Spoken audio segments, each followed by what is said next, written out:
teenager, and in a miraculously short period of time, and I'd been fat for 10 years, age 17, I went from being plump to being extremely thin, and it took about 3 months to happen. And yes, that was partly changing the way that I ate, but I changed my mindset. I simply rejected the idea of me being fat.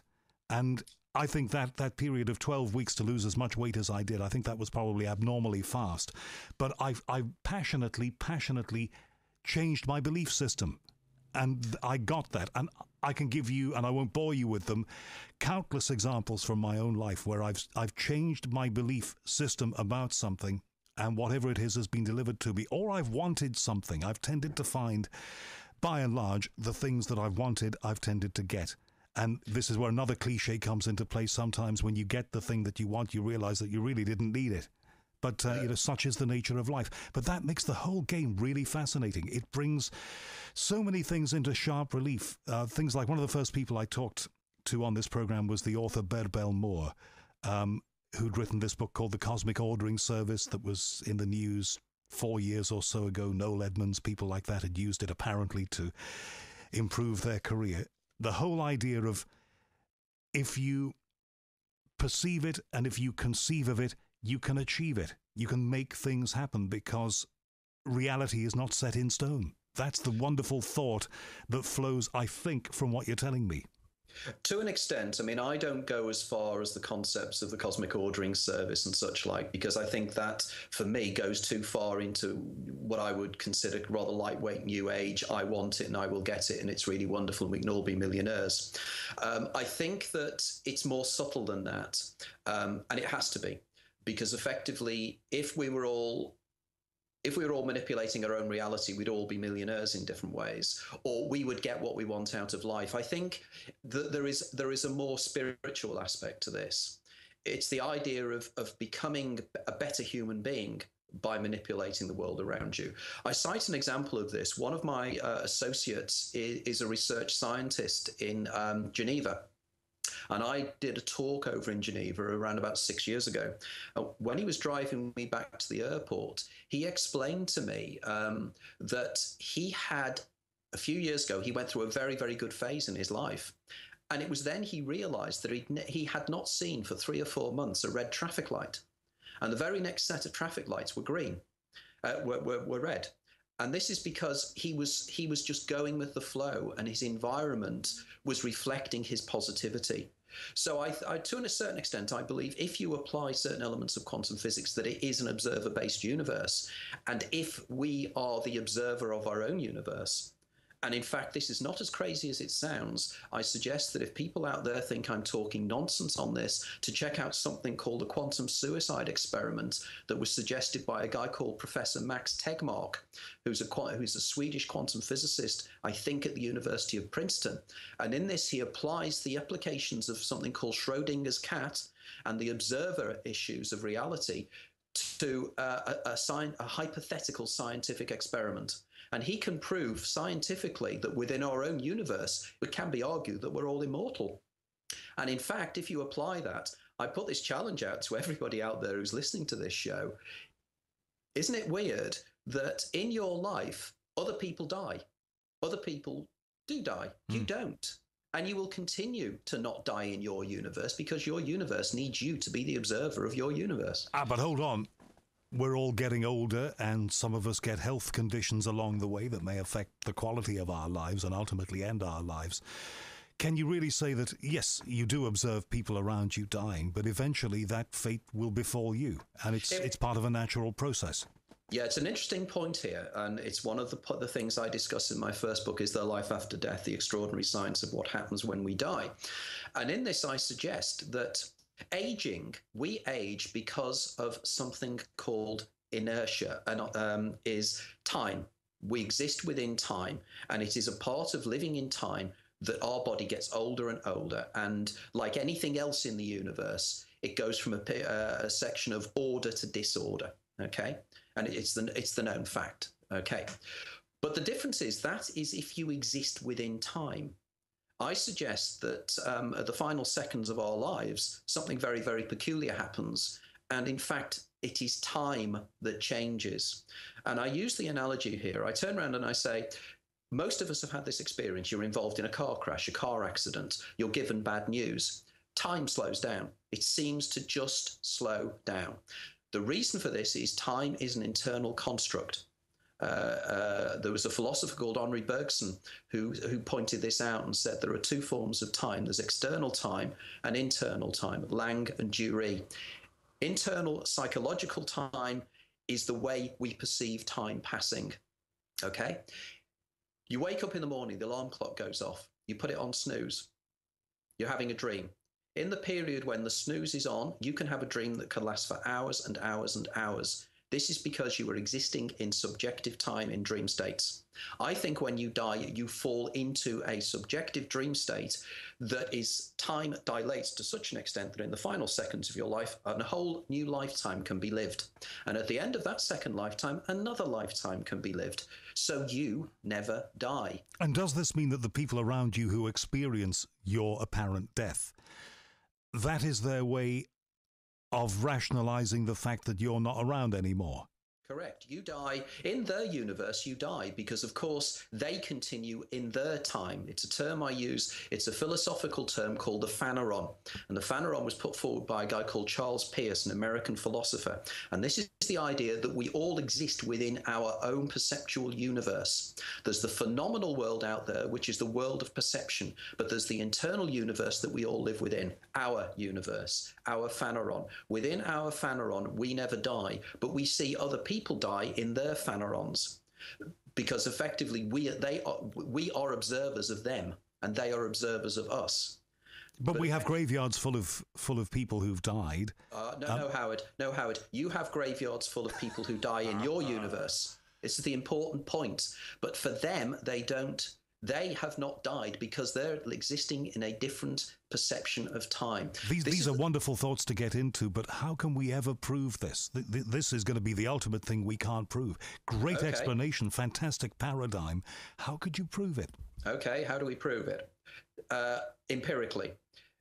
Look back at all the reports, or many of the reports of people that have near-death experiences. Okay, I'm a professional member of the International Association of Near-Death Studies.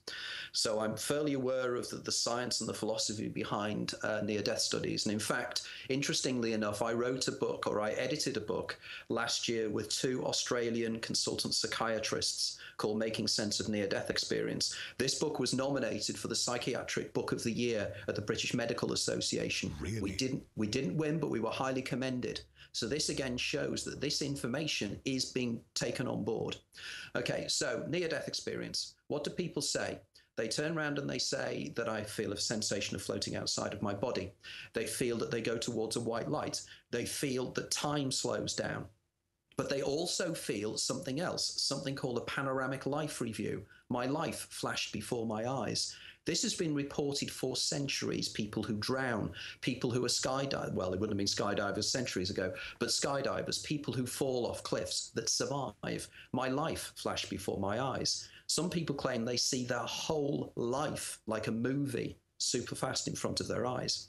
These are empirically reported. These things are all brought about by the release of a particular neurotransmitter in the brain called glutamate, which is the major neurotransmitter of the mammalian brain. It is known that glutamate floods the brain at the point of death. It is also known that glutamate brings about certain psychological states, including time slowing down. These are known scientific facts of what happens within the dying brain. Therefore, there has to be a function for these chemicals that are being released. I also suggest in my next book that another chemical gets released in the brain at the point of death, something called dimethyltryptamine, DMT. DMT is the most powerful known hallucinogenic drug, yeah. Yeah, I don't term it hallucinogenic. I call this an entheogen. It's a drug that actually allows you to become aware of the God within. Okay, and this is a term I don't use. It's a term that anthropologists use. There's anthropologists such as Jeremy Narby and various other individuals who've been out working with shamans out in Latin America. Ayahuasqueros. These are people that take a particular drug called ayahuasca, which effectively is DMT mixed with another drug, with another plant. Now, again, these individuals, when they take DMT, they have out-of-the-body experiences, they have time slowing down, they have meetings with alien beings. This is all because it's within the brain. And I argue that they go inside their brain and they actually draw up information from something that has been known for centuries called the Akashic field, the Akashic record, something that has been known in Hinduism. And indeed, this Akashic field and this Akashic record is something, again, I touched upon earlier called the 0-point field, 0-point energy.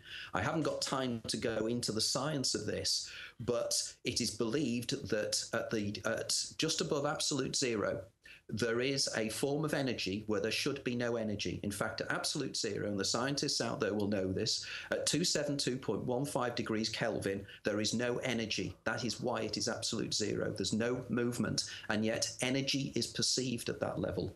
This energy has been drawn up from the areas between subatomic particles themselves. This is a sea. It's called a quantum vacuum. Only it's not a vacuum, it's the opposite. It's a plenum. It's full of energy. This energy is encoded energy, and encoded within it digitally is information. This information is the information of everything we perceive. In other words, we are living in a huge computer program. A computer program, and we are processors, our brains are processors of a computer program. This computer program is what everything runs upon. And this computer program has within it everything that can ever happen and everything that will happen and everything that has a potential to happen. Now, again, people will turn around and say, this is scientific drivel. And I'll turn around to people and say, okay, don't take my word for this. Read the latest papers by Stephen Hawking. Hawking has been working with a guy called Thomas Hertog, who's a research scientist at CERN. Hawking and Hertog have brought up a new theory of quantum physics. And in this, they argue that every potentiality is out there encoded, and it is there. And as we perceive things, we collapse one wave function to bring about one reality, but all the other potential realities that could be brought about by the collapse of different wave functions are still encoded within the field. So, Anthony, what kind of a difference do you think that it would make to people's ordinary everyday lives as they perceive them here if we were able to plumb and mine this 0-point field, if we were able to actually get in there, which you say we're starting to do, unlock it, and perhaps change or understand more the realities within? How could we change this world, the one that we think exists around us? I think it's to do with collective consciousness. I think effectively if more and more human beings start to realize that this is how the universe works. Now, all I'm saying is this is supposition and a hypothesis. It's me pulling together information I've got from other sources. So please don't take my word for this. This is my search. My books are all about my search of understanding. They're almost autobiographical. So don't say, this is what I think could be. But effectively, one could argue that if because we all carry around in our heads the greatest mystery of the universe, as I said before, consciousness and self-referential consciousness. It's the greatest mystery. Science is not even on the first base of explaining it. This new model of science attempts to explain how this works. If this is the case, and it means that we all start to realize that our reality is in some way not a created reality, but it is a reality that we can influence because every outcome of every decision we make is already encoded in there. We can be far more positive about our lives and make things happen for us in different ways. Now, I wonder whether there will be a catalyst when more and more people become aware of this. And when they do, there will be some form of change in human consciousness itself, maybe even the way we are. Maybe we'll start to realize that we are actually, in fact, spiritual beings having a physical life rather than physical beings having an internal spiritual life. And do you believe that proof of that process that you just told me about has perhaps started is the fact that you and I are having this conversation? We think we are now. Oh, definitely. I think that the groundswell, the very fact that the more and more people that are being attracted to my writing, and I'd not like to believe, it sounds incredibly vain, but people who know me know I'm not, but I think I'm the only writer in the world that's writing about this stuff in this way. I'm the only writer, I think, I'm correct in saying that's applying everything from I'm discussing the Kabbalah with a Kabbalah scholar, one of the world's leading experts in Kabbalah, and the models of how the Kabbalah describes reality. I'm discussing issues with Sufis, but I'm also discussing things with neurologists, quantum physicists, some of the leading researchers in these fields. And